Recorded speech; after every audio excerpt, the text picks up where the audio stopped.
emprendedora, mujer marroquí que ha roto las barreras sociales, económicas y de género para adentrarse en el mundo del vino desde una visión renovadora y sostenible. Esto es sacado directamente del perfil de Tinder, ¿eh? Así que un fuerte aplauso, por favor, para Sana Coucha.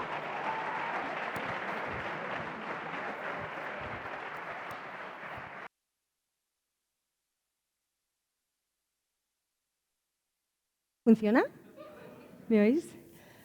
Bueno, hola chicos, os vengo a dar la lata un ratín. No debería estar aquí.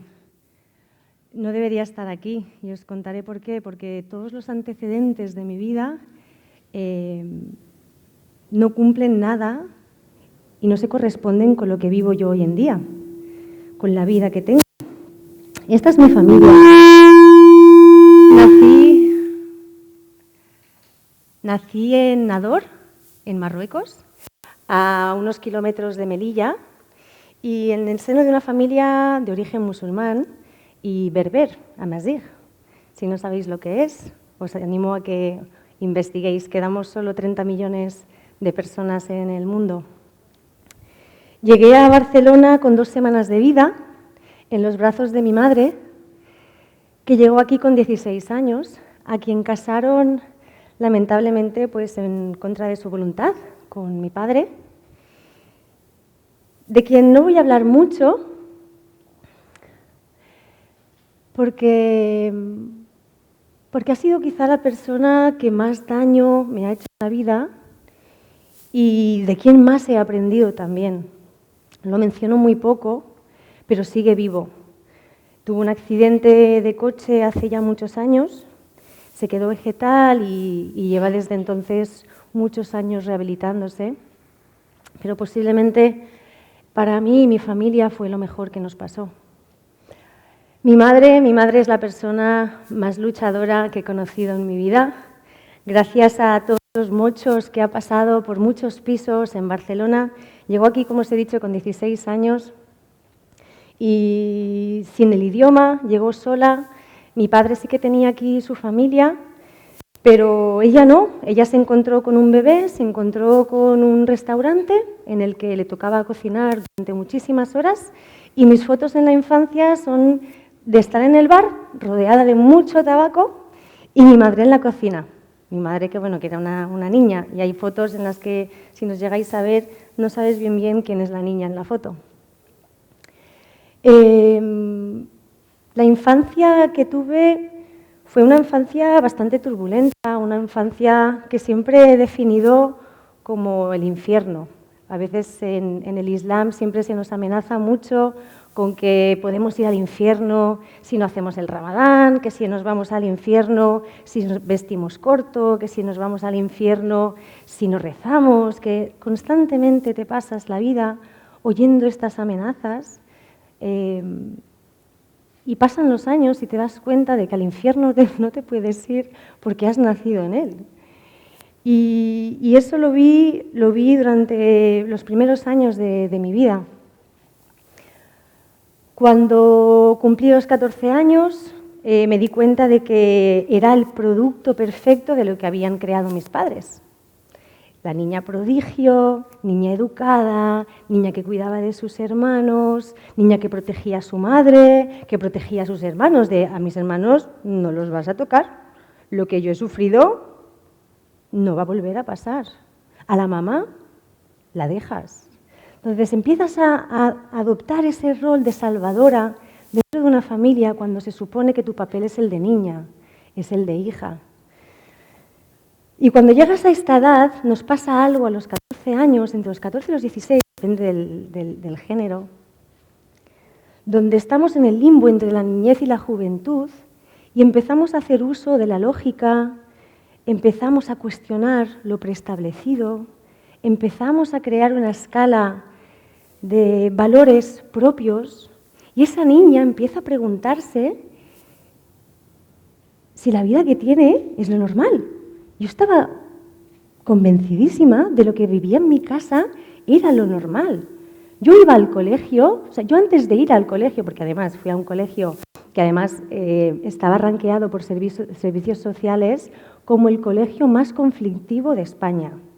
Éramos una comunidad de filipinos, marroquíes y pakistaníes, que convivíamos súper bien, pero que yo antes de ir al cole hacía flexiones.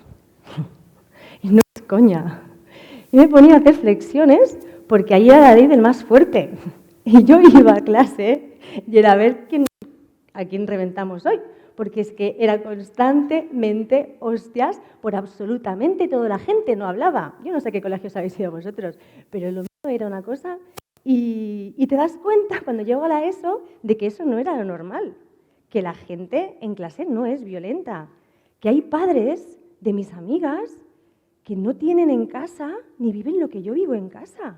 Entonces empiezas como a cuestionarte muchísimas cosas y esa niña empieza a enfadarse mucho. Se enfada y se llena de mucha rabia. Y está muy dolorida porque a mí. ¿Es necesario sufrir tanto? ¿Es necesario? ¿Para qué? ¿Para qué estoy aquí?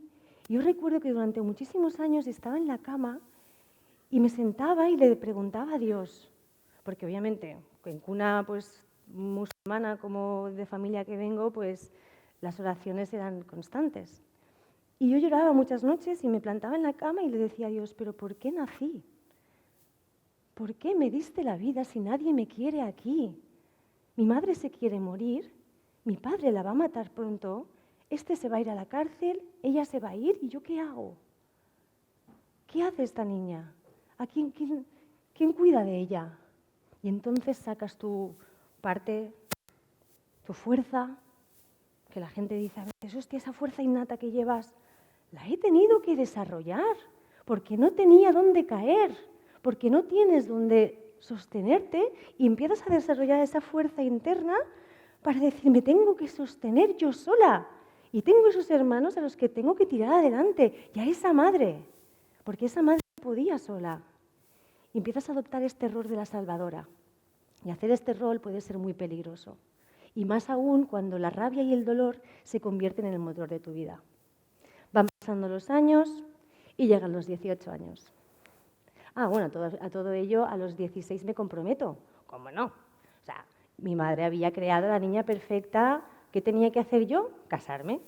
Casarme pronto. No vaya a ser que perdiese la virginidad por el camino. Cuando me comprometo, empiezo a cuestionarme muchas cosas. Yo lo hacía sobre todo porque sabía que eso le hacía feliz a mi madre. Y porque sabía también que era lo que me tocaba. Me tenía que casar. No importaba mucho en mi casa y nunca me preguntaron por las notas. Sacaba todo excelentes, era delegada en clase, a todo lo que me presentaba lo ganaba, pero en mi casa nunca me preguntaron por absolutamente nada. Y pasaba muy desapercibida. Es más, cuando era pequeña, hacía lo que fuera para que me subiera la fiebre para que alguien me viera. Podéis imaginaros a los ojos de los padres qué tiene que hacer un niño para tener que acabar muy enfermo para que alguien le pregunte cómo estás o se preocupe por él. Esa era mi situación. Entonces llega un momento que toda esa rabia y ese dolor, cuando llegan los 18 años, le digo al mundo que a tomar por culo. Todo aquello que me habéis dicho que no puedo hacer, pues lo voy a hacer ahora. Me bebo hasta el agua de los floreros, tal cual. Me recorro todas las barras de Barcelona, o sea, me subo a todas, no dejo ni una hora en Barcelona y fuera, claro. Y entonces llega un momento en el que te das cuenta de que esa niña, que además se va de casa, rompo el compromiso, no sabe hacia dónde realmente ir y que realmente en el fondo, detrás de todo ese jolgorio y toda esa fiesta, porque ya os digo, o sea, fueron años de salir, de beber. Mamá, ya lo sabes, ¿no? Porque ella se sigue preguntando si su hija bebe y yo sigo toda la vida diciéndole que sí y que me dedico al vino, pero da igual, como que no se lo cree. Y llega un momento en el que te das cuenta de que detrás de esa niña tan herida, o sea, que también se lo está pasando, hay una niña que está muy herida, que está llena de rabia, que está llena de dolor, que le dice a la vida que no quiere vivir, que en el fondo no quiere vivir. Y la vida te dice, ¿ah, sí? Pues si no quieres vivir, te vas a morir. Acabé muy enferma. A los 19 años me atropella un coche, me quedo en silla de ruedas, estoy luego en muletas, porque además me dijeron que no volvía a caminar, Y yo cogí al grupo de médicos de la Vall d'Hebron, los tenía delante y les dije, a mí no me vuelvas a decir lo que no puedo hacer. Y dije, yo vuelvo a caminar. Cuando tuve ese accidente, mi padre, al cabo de un año, lo traía a un coche y lo deja vegetal. Después de eso, a mí me detectan una enfermedad del sistema inmunológico en el que mi cuerpo empieza a atacarme. Mi cuerpo se vuelve loco y empiezo a ingresar en todos los hospitales. El diagnóstico no lo tenía muy claro, pero solo me recetaban cortisona, antimaláricos. Yo ya no entendía nada. Hasta que me fui a la India. Y un querido amigo mío me dijo, después de tantos años en hospitales aquí, me dijo, ¿por qué no pruebas algo distinto? Quizá necesitas probar algo distinto. Y me fui a experimentar con la medicina ayurvédica. Y hay un doctor, le expliqué todo lo que me estaba pasando, no, porque llevo 3 años, he tenido de todo, los médicos ya no saben, me acortan la esperanza de vida. Tenía yo en aquel momento 23 años. Recuerdo que me encerré en el coche, me puse a llorar, no le quise decir nada a mi familia, porque claro, ¿qué iba a hacer mi familia si yo no estaba? Porque ¿qué hace el rol de la salvadora sin su mochila? Y en aquellas que el médico me dice, mira, todo esto que me estás contando, dice, aquí no entendemos mucho de enfermedades del sistema inmunológico, aquí lo que pasa es que cuando tratamos a un cuerpo, lo tratamos con el alma y la mente, no entendemos la sanidad o la salud del ser humano sin el todo. Y lo que pasa es que hay una parte muy profunda en ti que se quiere morir. Y hemos de conectar con esa parte. Y es la verdad más absoluta y más grande que me han dado en la vida. Cuando te das cuenta de que las desgracias vienen todas cogidas de la mano, es verdad. Vienen, pero es que es porque tú las atraes. Tú decides si estar bien o no estar bien en la vida. Te pueden pasar cosas malas, pero depende de la actitud con la que afrontes esa situación. Yo atraje que las cosas malas me pasaran en la vida, y así fue.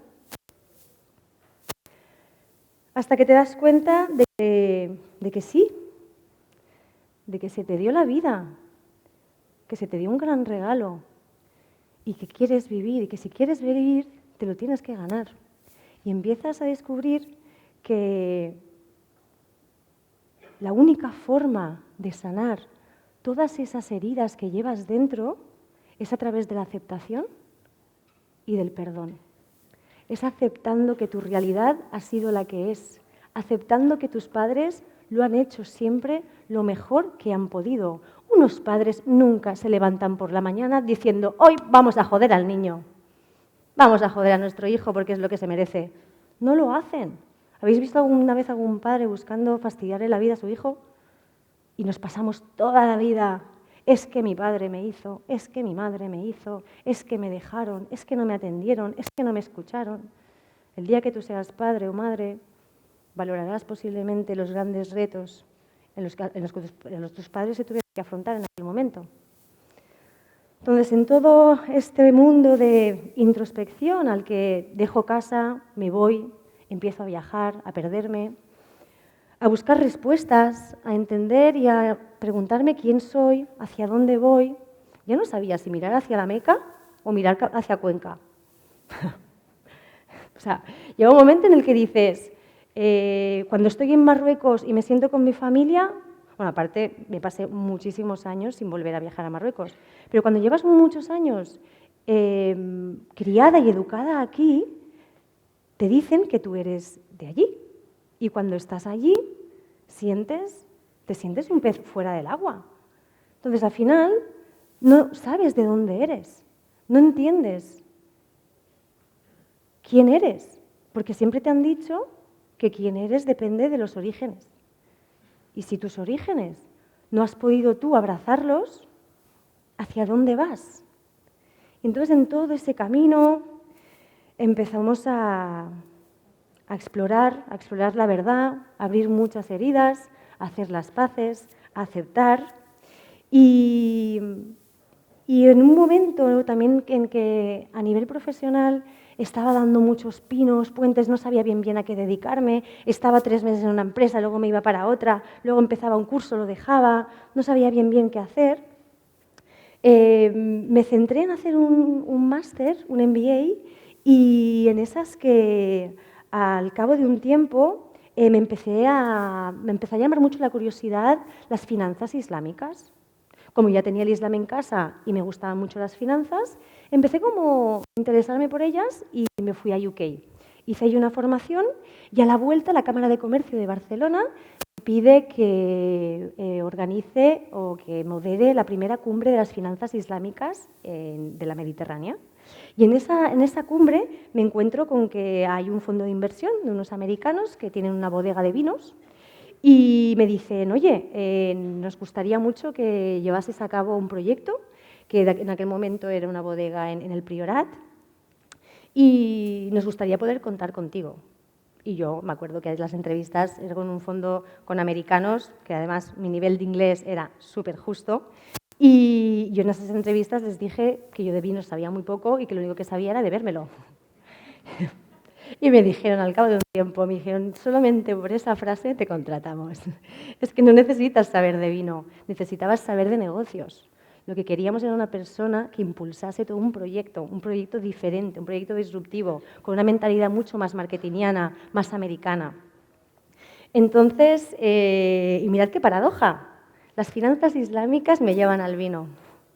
El Islam me lleva al vino.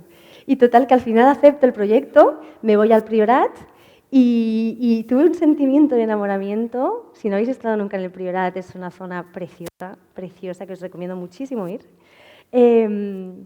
Donde cuando llego me fascina tanto que me quedo y es el empleo que tengo en el que más tiempo he durado. Y fue un momento en el que siempre he recordado cómo me humanizó. El llegar a trabajar, a dedicarme a un proyecto donde la tierra cobraba importancia, donde las personas se tomaban un tiempo para hacer su trabajo, donde el tiempo es importante, porque a una viña no le puedes exigir que te dé la uva ya. A una señora embarazada no le puedes exigir que tenga el bebé ya, si no han pasado los 9 meses. Pero cuando estás trabajando en una industria en el que trabajas con materia viva, eso te humaniza. Y para mí fue un punto de inflexión muy importante en la vida. ¿Pero qué me pasó? Que después de 5 años descubrí que echaba de menos el mundo startup, el mundo digital, echaba de menos la velocidad, el crecimiento, el ir rápidos, y me fui. Me fui también porque la gente me decía, no, una tía como tú tiene que estar en una empresa pues, con mayor potencial, ¿qué haces tú allí en una bodega? Yo era muy feliz. Y luego también pudo conmigo la opinión de mi madre, que en aquel momento me dijo que no... O sea, le decía a la gente que me dedicaba a trabajar en Pepsi. Les decía que trabajaba para Pepsi. Estuvo así 5 años. Entonces llega un momento en el que dices, joder, qué vergüenza de hija que soy. Yo no quiero que mi madre se avergüence. Mi madre ha trabajado muchísimo, muchísimo, muchísimo y ha recibido muchísimo para impedir que yo no me fuera a Marruecos. Mi padre me llevaba a Marruecos. A esa niña, déjala con su abuela, que tú y yo tenemos que tirar adelante el bar. Un milagro fue que yo me quedase aquí. Un milagro es que yo ahora mismo os pueda contar todo esto. Un milagro es que yo no esté casada con 3 hijos en algún sitio de Marruecos. Ella fue la razón por la cual yo no acabé allí y se lo agradeceré toda la vida. Total, que al final, después de todo este tiempo, me voy y me dan una beca para ir a Estados Unidos, hago un máster y allí me quedo fascinada con el mundo del vino. Sabéis que los americanos en el mundo del marketing son los amos. Y descubrí el primer vino en lata en casa de una amiga que me pidió que fuera a la nevera a buscar vino y yo le digo, pues oye, pues que no veo el vino. Vuelvo a la nevera y me dice, pero si tienes ahí un tinto, un blanco y un rosado. Yo, que no lo veo. Yo estaba esperando encontrarme con la botella. Y en esas que a la tercera vez vuelvo a la nevera, cojo la lata y digo, estos americanos, o sea, en serio. O sea, a una tía de vino española me vas a dar tipo Don Simón, a saber qué es esto. Probé la lata, era una garnacha californiana que no olvidaré nunca la impresión que me generó y me encantó. Me encantó el packaging, me encantó el marketing. Me fui a Whole Foods, a una cadena de supermercados que hay allí en Nueva York, y me volví loca. Me quedaba en las neveras y solamente me quedaba mirando las neveras y contemplándolas y decir, ¡buah! 3-year plan. Esto va a llegar a Europa en 3 años, porque al final en Nueva York todo lo que hay allí sabemos perfectamente que acaba llegando. Así que allí empezó lo que es el proyecto de Zina, en contra de todo lo que se había establecido, sabiendo que los enólogos no disponían de know-how. Contacté con muchísimos enólogos para informarme de cómo poder elaborar un vino que iba en ese envase. Empecé a llamar a proveedores de latas, qué tipo de película lleva dentro esa lata, cómo proteges al vino para que no tenga sabor a aluminio, cómo también cierras el envase, cómo se conserva ese vino, cómo puedes llegar a elaborar un producto de calidad introduciéndolo en nuevos momentos de consumo donde la botella no llega. Y yo sabía que si tenía que hacer algo, tenía que ser revolucionario.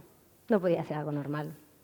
Así que con el tiempo, aquí estamos después de 2 años. A todo eso nacimos en la pandemia. Yo este proyecto lo monto el día que nos confinan. Yo me siento ahí en casa y he dicho, señales del universo me están diciendo que me quede, que pare tranquila y empiece a desarrollar el proyecto. Empecé a desarrollar el proyecto durante un tiempo. Empecé a tirar de contactos de personas que empezaron a colaborar. Luego abrí una ronda de inversión que acabó en el 2020 y empecé esta empresa con 106 euros en la cuenta.